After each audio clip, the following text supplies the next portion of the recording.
All right, so now we're going to put everything we've learned into one big assignment, right? We're going to make this character from scratch, and we're going to use everything we've learned up to this point. We're going to unwrap him, we're going to texture him, we're going to bake him, do sculpting, like the whole 9 yards, right?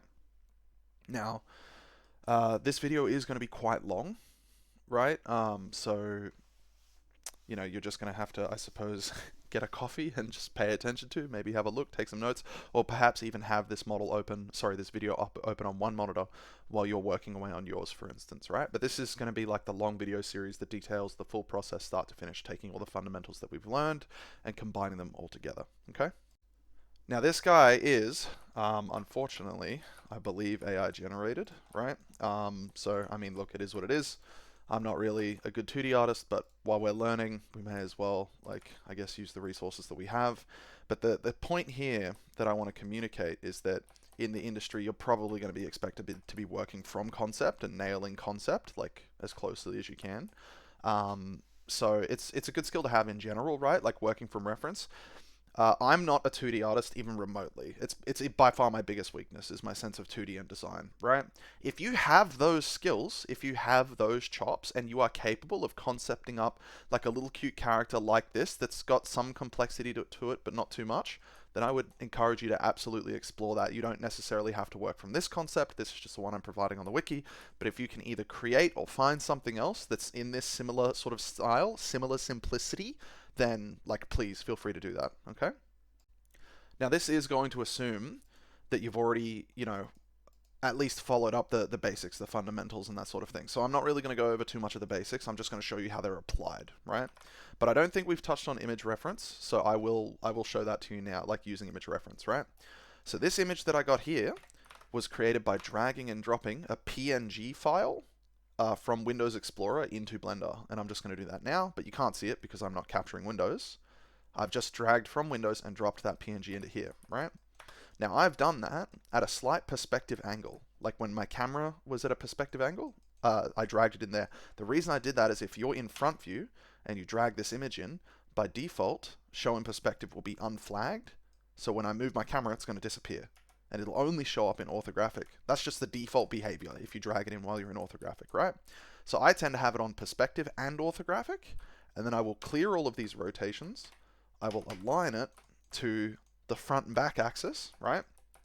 And then I will use these offsets to place the reference sort of like roughly centered, because this is an asymmetric one. We're not really like, we're not copying the exact layout of this reference. We're just going to kind of have it off to the side, but I'm going to put the pivot like down there between the feet so that if I clear this to Alt-G, it's going to come straight down to sort of the center, right?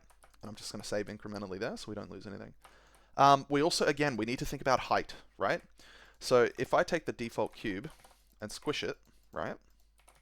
This is a 2 meter high cube. That's like higher than 6 foot, significantly higher than 6 foot, right? This is about 6 foot here, somewhere in here. So this little guy, probably half that size, right? So a little 3 foot tall mushroom dude, right? So this is how big the reference is. But if I've just made a cube, right? That is 0.9 meters high, right? So that means we need to shrink the reference down to match the dimensions of our cube. And that's one of the reasons why like you might put the pivot like at the middle of the image, because it just helps you like scale all the way down, right? So bada bing bada boom. You can either do it in the scale, right? And sometimes you don't want to do that because by holding Alt and hitting S, you'll reset the scales. You can do it in the size as well of the image, right? So that's our reference, okay? Now, a classic problem in Blender is we've gone into front view and we're looking at this guy. He's looking at us. But that's actually, like if I look at the gizmo here, this negative, that's the back of the scene. That's seen backwards. So ideally what we want is for this guy to be looking this way, right? So I'm just going to add a Suzanne real quick to show you exactly what I mean, right? When we're working, imagine that this is the face of this mushroom person. We actually want it facing that way, positive Y. So I'm going to turn this around like that. He's going to be facing that way, okay? So this is the way that we're going to work. We're going to be sort of in the side and the back orthographic most of the time, right? Now, the first thing I'm going to do when working on a character like this is I'm just going to take stock of what we've got, and we're going to kind of like appraise how we're going to approach this, just roughly, right? This is basically like a subdivided cube. Like this is essentially a long cube, which has been smoothed with a little extra like cube extrusions off, right? We don't have any requirements on topology for the hands, like these are just cute little stubs, but these will need to be able to like freely kind of sway back and forth, maybe bend at the elbow, same thing for the legs, right? So we need to keep that in mind. We then get up to the head, and the head is like naturally fused like into the mushroom, I guess you could say. So that's something we might need to consider. We then have these gills which come out, and then a mushroom lip, which then like rounds up into the very top.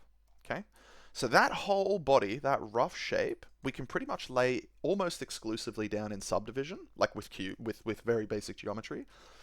And that's going to firstly allow us to establish our overall like sculpting topology. Okay, so that's what I'm going to get started on now.